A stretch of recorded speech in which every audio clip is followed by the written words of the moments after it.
Hello, and welcome to another episode of Reading Reddit with Amber. Happy Spooky Sunday! Today we have another story from r/NoSleep. This one is part of a series, and currently I'm planning on covering parts 2 and 3 as well over the next couple of weeks. But let me know what you think. I use creepy music in the background for these videos. Because the sound intensity level varies depending on whether you are listening with headphones or without, I have developed both a version that is best with headphones and a version that is best without. You are listening to the headphones version. For the no headphones version, click on the link in the description below. Our story today is, My Sister-in-Law Keeps Posting Pictures of Her Baby on the Internet and It's Freaking Me Out, by Starving Novelist. Okay, so I'm not sure where to post this, but it sounds like you guys might be able to give me some advice. I'm having a problem with my sister-in-law, and I don't really know how to explain it. All I know is it's not something I can go to my husband about, or any of his family, and I don't talk to my family anymore. Rough summary, pretty much everyone is dead except for my mom, and we just don't get along because she is insane. Tara, my sister-in-law, and I were pregnant at the same time, and we ended up giving birth within the same week. My son was almost a month early, and Tara's was nearly 3 weeks late. We knew they'd be close, but not that close. Trevor, my husband, was super excited about it. I was just relieved because it meant my mother-in-law wouldn't want to be in the room with me for the birth of my son if it meant missing any of Tara's. Don't look so thrilled, Trevor said when he showed me the text from his mom, featuring a picture of Tara smiling and giving the thumbs up from a hospital bed. Did she post anything about it, I asked. I'm not looking, Trevor told me. Tara and I have a complicated relationship. She's Trevor's only sibling and the baby of the family. I was an only child myself, and considering I spent more time raising my mom than she did raising me, I'm not used to being spoiled. But back to Tara. We got along okay when we were in person, but it wasn't Tara in reality that I had an issue with. Look, I have nothing against influencers or whatever, but there's just something about Tara, and the way she puts herself out there online. She's the flightiest person I've ever met. She's lived in Charlotte since Trevor and I started dating, but she moved back to Pennsylvania to be closer to her parents when she found out she was pregnant. Until then, I'd only had to tolerate her in small doses. Now, she's definitely flirting with my last nerve. She doesn't have a job. She's never had a job. Her income comes from a steady trickle of advertisements based on her perfect blonde hair and bright smile, paired with her heinously large Instagram following. She embodies the spirit of, I'm beautiful and young and I have no idea what I'm doing, but it's okay because, hey, did I mention I'm beautiful? And she managed to turn that into a living. After 4 hours of labor, I was scrolling through my phone, trying to distract myself while Trevor fed me ice chips. And there she was on my feed. Tara, perfect smile on her face, looking like the absolute picture of serenity. She was not puffy or red like I was. She looked beautiful, glowy, put together. Trevor noticed my glare. He took my phone away. New rule, he declared. No Tara perfect in the labor and delivery room. But I want to know how it's going. Nope. She doesn't even really exist, you know. Tara perfect? It's all a ruse. Ruse or not, it didn't make me feel any less awful. I grabbed for my phone back. For prosperity, I said, holding the phone up and angling the camera to take the picture of us. Trevor sighed, but he leaned in to kiss my cheek. His lips were cold from the ice chips he'd stolen from my cup. I flipped the camera to check out the picture. I looked terrible. Puffy-faced. Awful. Imperfect. Beautiful, Trevor said. We can't post that anywhere, I warned. Jonah was born just after 3 in the morning. Small, screaming, gray, and taken immediately to be checked. He was too early. He was too small. He was perfect. A week in the hospital. It was a blur of lactation consultants, specialists, do not shake the baby videos, relatives, and pain. Splashing all over it, threaded through, pain in places I didn't even know existed. My in-laws came the first day, bearing news and pictures of Tara and her perfect weight, apple-cheeked baby, Jackson. Jonah and Jackson, my mother-in-law squawked, scrolling through pictures of the pair of them, perfect and blonde, Tara bright blue-eyed as always. So perfect. Really great, I said, letting Jonah grab onto my finger with his jaundiced yellow hand. So cute.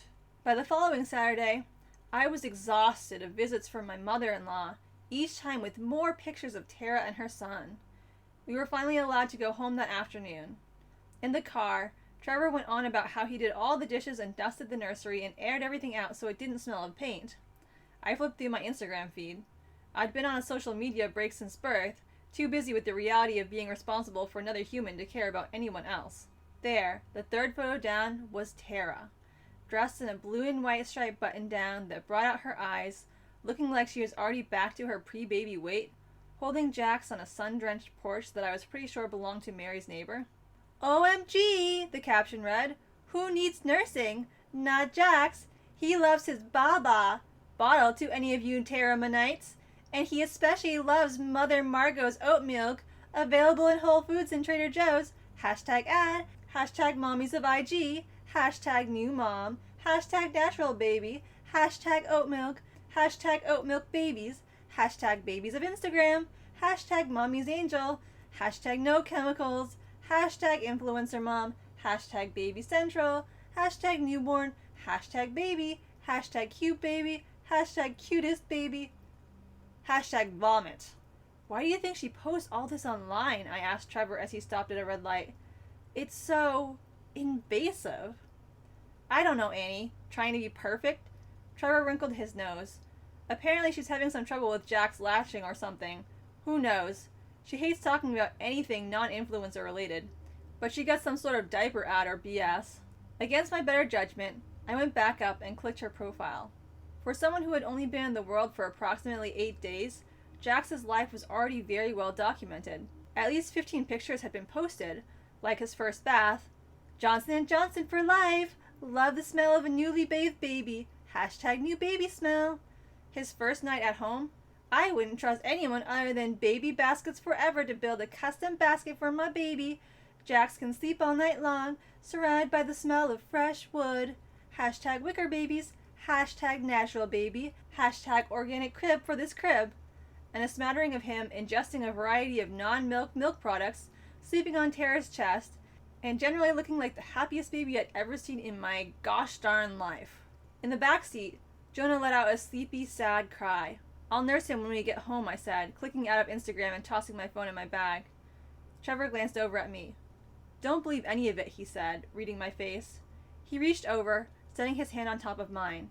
"No son of mine is going to sleep in a wicker basket." I turned my hand over, gripping his fingers tight. Jonah was not good at sleeping through the night. He cried, shattering the midnight silence. "I'll get it," Trevor said, sitting up and swinging his feet over the side of the bed. "No," I muttered, rolling over, thinking of Tara and her single motherhood. "I can do it. I don't think we have any milk in the fridge." Trevor looked over at me for a moment, rubbing his eyes. "You sure?" "I can do it." I shook my head, standing up unsteadily. "You can have the next one," I said. Somewhat guiltily, I pulled my phone off the charger and stuck it into the waistband of my sweatpants before Trevor could see the dim glow of it. While Jonah nursed, tucked up against me on one of the Bippy pillows or Boppy pillows or whatever the heck it was called, I pulled out my phone to scroll. It had been nearly 17 hours since my last Terra Perfect fix, and I was itching to see what she'd posted today. I wasn't disappointed. There were two. One of her and Jack sitting in a field of pumpkins. "Wouldn't miss a season of Trax Farms with my hashtag Old Navy baby." And another of Jack's by himself in his basket, wearing a teddy bear costume. "Love my little bear. Who wants to sponsor a Halloween costume? DMs are open." Somewhat guiltily, I scrolled through my own camera roll. Jonah was coming to a somewhat normal skin color, in that he was no longer the shade of a cooked corn kernel. I found one of him and Trevor. No way I was putting my still puffy post-labor face on the internet, broken blood vessels and all, and messed with the filters until I found one that made them both look evenly skin-toned, vibrant, and smooth. Perfect. And for the caption, my thumb hesitated over the keypad for ages before I settled on Daddy's Boy. Basic. Stupid. Vapid. Terrible. Posted. "What are you doing?" Trevor asked the next morning, cooking pancakes. He only had a few days left of paternity leave before he had to go back to teaching, leaving me and Jonah alone for the day. I exited out of Instagram, but not soon enough. He smirked, flipping a pancake onto my plate. "Are you sure you want to post pictures of Jonah? It's not like he has a say in what he wants out there." "He's a week old," I grumbled, flipping my phone over and pushing it across the table. He's not going to care. In 15 years he might, Trevor said, tossing a few chocolate chips into the batter. He poured it into the pan, sizzling. This can't be healthy, this whole constant documentation thing. But Tara... Trevor groaned. I don't want to hear about Tara. She's not that cool in real life. You know that, right? She's on her phone all the time. She's never logged off. And it's not like all these likes mean anything. I shrugged. She makes money from it. Don't you see how much sponsored stuff she gets? We could do that, you know. Jonah is cute enough. He could be a baby model. But he doesn't need to be a baby model. I didn't need to look at Trevor to know he was annoyed. If you want to take pictures of Jonah, that's cool. I just don't need the whole world to see him naked or whatever Tara posts on that hex site. I don't need to post pictures of Jonah, I grumbled. It's not like I need other people's validation to know he's the cutest baby on earth. Which wasn't exactly the truth, but it was close enough for right now. Enough to get Trevor to stop complaining about Instagram. He flipped a pancake onto my plate. Well, don't become a Tara, okay? I don't need another of those hanging around, and we don't need to pimp out the baby to pay the bills. He softened it with a kiss on the cheek, but it still stung. Right, I said, pushing the food around my plate. 78 likes. Out of the 600 followers I'd gained during my high school and college years, only 78 of them liked the picture of my baby. When Trevor went to change Jonah after breakfast, I snuck a peek at Tara's page. 60,000 followers. 14,000 likes on her last picture of Jax. I exited Instagram before Trevor could come back and see me creeping. I didn't officially meet Jax until Jonah was 3 weeks old. The doctor didn't want him around other kids at first, weak as his immune system was, and it was nice to get some time alone with him, to adjust to the reality of Trevor and Jonah and me, a family of 3. I had leave from work for a while anyways, until Jonah was safely able to go to my mother-in-law's with Jax during the day. And when Jonah was sleeping, when the house was clean and everything else was done for the day, who was there to judge me for checking Tara's social media? No one. It became a fix of sorts, to watch her through the tiny screen, to see Jax's first few weeks of life so well documented. When he pulled up into Mary's driveway, I expected to see smiling, beautiful Tara on the front porch, holding giggly Jax, or photographing him on the front lawn or something. Whatever it was beautiful people did when the camera was turned away. Instead, when the 3 of us got inside, we found her stretched out on the couch. She had on sweatpants, a shirt covered in milk stains, and no makeup. Honestly, she looked a bit like I did. So why did I judge her immediately? Trevor, she said, nodding toward us. Annie. She sat up to clear a space, tucking her knees into her chest. How's the baby? Great, I said. I unbuckled Jonah from his car seat and held him out to her. I was oddly unnerved. Not terrified for her to hold him, this bizarre bastardization of the Tara I'd been watching on the internet the last few weeks, but just unsettled. It was uncanny. She didn't say anything about Jax when she took my son from my arms. Didn't even look in his direction. Come see your nephew, Mary said instead, standing up and holding Jax out toward the 2 of us. I took him, feeling the same comforting weight of holding Jonah. He was dressed in a brown onesie, and he looked different in real life. His eyes weren't so blue. He had less hair. His cheeks were speckled with red spots. Hey, little buddy, Trevor said. I leaned my head against Trevor's shoulder and rocked the baby back and forth. He looked tired, on the edge of sleep, round mouth curving into a yawn. Jax was heavier than Jonah, but also chubbier than I'd thought he'd be. Somehow, he looked less real in real life than he did on the internet. Well, he's a cutie, Tara said, holding out Jonah as if she couldn't get rid of him fast enough. We all looked at her for an uncomfortable moment until Trevor stepped away for me to take Jonah back. Want me to take a picture of the boys together? I have a matching onesie and a whole... Nah, Trevor said. We don't want to post a bunch of pictures of Jonah. Privacy and all. He smiled thinly. I offered Jax back for Tara to take, but she just waved her hand and went past us into the kitchen. A long beat of silence swelled over the 3 of us. Mary cleared her throat and held out her arms. I handed Jax back to her. Everything okay with Tara? Trevor asked, quietly so she wouldn't be able to hear elsewhere in the house. Mary didn't look up for a moment. The sun hit her face, and I was struck by just how different she was from my own mother, who'd never quite looked at me like she was looking at Jax. I think she's having a rough time, Mary said finally. Her eyes flicked up to us, kind and blue, like Trevor's. She looked like she was searching for something. Maybe she was searching for me. Looking for signs. Again, I thought of my own mother and shuddered. Trevor wrapped an arm around me. Well, I hope she's okay, he said. Annie, why don't you go talk to her? Maybe you'd have something to say that would help. I doubted it, but I went to the kitchen anyways. Tara was at the table eating a donut. Hey, I said, pulling up a chair and sitting next to her. The donut looked stale, two shiny glaze cracked over the surface. I recognized it from an Instagram shoot she'd done a few days ago, sponsored by a bakery. Tara just nodded in my direction. How are you feeling? She snorted. Took another bite. Raspberry jam leaked out of the donut, thick and clotted, leaving a bloody streak on the front of her shirt.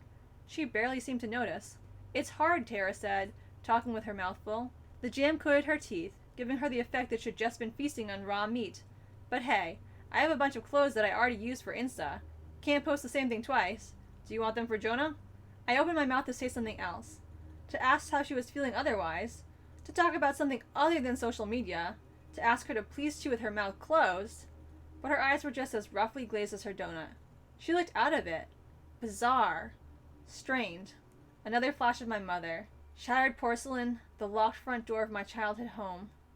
I closed my eyes. Tara didn't want to talk about motherhood. Not with me. Not with someone who didn't have any built-in maternal instinct. If she needed help, her mom was around, and Mary was sure as heck a better resource than me. Sure, I said. I'll never turn down free clothes. I went back to the living room, leaving her alone with her donut and her thoughts. Halfway there, I tripped over something. A bucket. Full of water, just sitting out in the hallway. Had it been there just minutes ago, when I went from the living room to the kitchen? I frowned.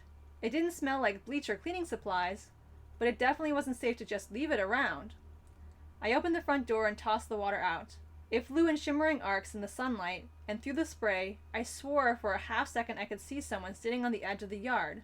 A woman, dressed in brown, with long dark hair braided into two plaits that hung over her shoulders. Our eyes locked. Mary, I started, glancing back over my shoulder. Logic stopped me. Mary lived in the middle of nowhere. The yard was fenced in on all sides by a dense forest. I turned back. The woman was gone. If she'd ever existed at all. I don't know what to do. I'm in the bathroom at Mary's right now, typing all this out. Tara and Jonah are talking downstairs. One of the babies is crying, but I think it's Jack's. Does anyone have advice? I don't know if it's safe for Tara to be posting the baby so much, but at the same time, if it makes her happy... Hold on, I have to go. Trevor is calling me. I guess the crying was Jonah. I'll update when I can. I hope you enjoyed today's video. This one's a bit of a slow build, but as someone who has read parts 2 and 3, I feel it's worth listening to.